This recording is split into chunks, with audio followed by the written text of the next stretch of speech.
Hey guys, and welcome to the Akinon's YouTube channel. In this video, we will learn why do Python classes inherit objects. So let's get started.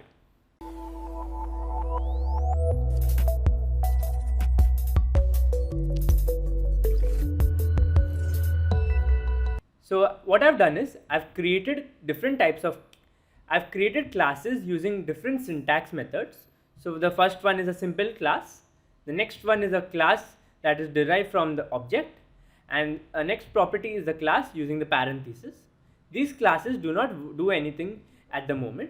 Now what I'm going to do is I'm going to check that the objects contain a class base or that stores all its important values. So in that I'm going to check if the object or the class object is present inside all the classes, that is the spam, new spam and the classic spam, that is the classes that I've created right over here.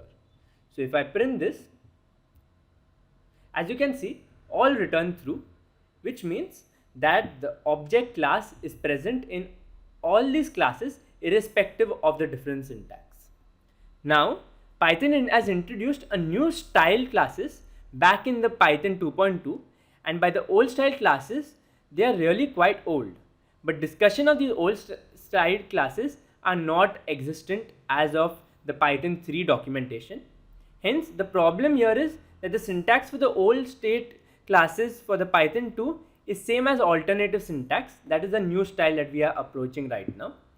So basically the approach is that you create all the any type of class and it inherits from the object type class frame irrespective of any type class definition, and this helps in your class properties and how the classes work with other classes and subclasses. So that's the solution to this question.